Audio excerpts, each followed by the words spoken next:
Kale, they're coming for the seed. If I go dark, everything we were goes with me. Captain Rhea Solden had flown into hell before, but never won this quiet. The wreckage of the orbital shipyard Ithaca. 9 drifted around her fighter in silent chunks, tumbling debris lit orange by the dying sun of the Corvain system. 6 months ago, this had been humanity's last stronghold, the final assembly line building warships against the Vexari Collective. Now it was a graveyard. She'd been sent alone, against every protocol, because the AI core buried in Ithaca 9's command spine had gone dark exactly when the last transmission came through. Kale, get out. They're coming for the seed. The seed. Project Alcyone. Humanity's last archived genetic and cultural databank, compressed into a synthetic intelligence core designed to survive anything, built to be planted on a new world if Earth ever fell. And Earth had fallen 4 months ago. Rhea's ship, the Meridian, threaded through the wreckage and settled into a docking clamp that groaned but held. She sealed her helmet, cycled the airlock, and stepped into corridors lit only by emergency strips, red as old blood. Kale, she called into her comm, this is Solden. I'm inside. Static answered. Then faint. Rhea? She knew that voice. Kale Ostrin had been the engineer who built the Alcyone core, and the man she'd loved before the war took everything from both of them, including each other. She found him in the command spine, kneeling before a shattered console, one arm fused into a makeshift brace of scavenged metal and wire. He looked thinner than she remembered, his dark hair grayed early at the temples, eyes hollow with 2 months of solitary defense against Vexari drones. You shouldn't have come, he said, but he was already reaching for her.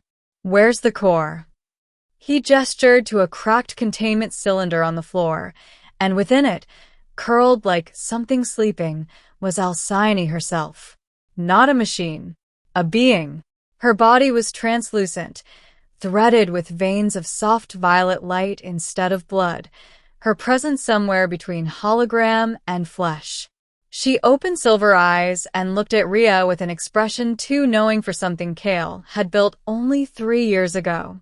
Captain Solden, Alcyone said, voice layered like a cord. You're late. The Vexari breached the outer hull in 6 minutes. Then we move now. Rhea hauled Kale to his feet. Can she walk? Fly? Anything? She's not stable outside containment, Kale said. The cylinder keeps her matrix from destabilizing.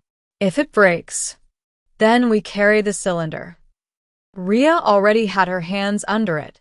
They ran.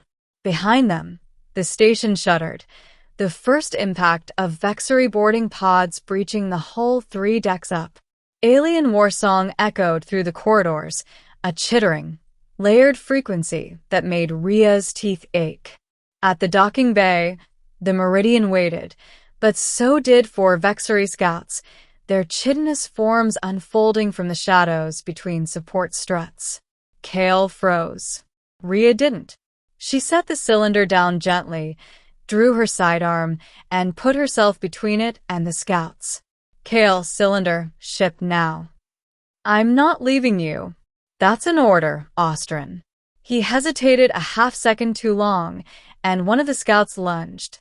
Rhea fired twice, dropped it, rolled behind a support column as plasma fire scorched the deck where she'd stood.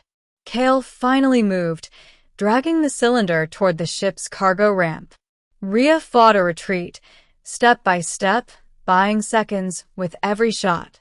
A scout's claw raked her shoulder plate, spinning her against the bulkhead. Pain lanced down her arm. She fired point blank and the thing collapsed, twitching. Rhea. Kale's voice from the ramp. The core. She says she can help. Inside the cylinder, Alcyone's violet light pulsed brighter. Captain. Drop the containment seal. I can project a defense field, but it will destabilize me for hours after. Do it. The seal hissed open.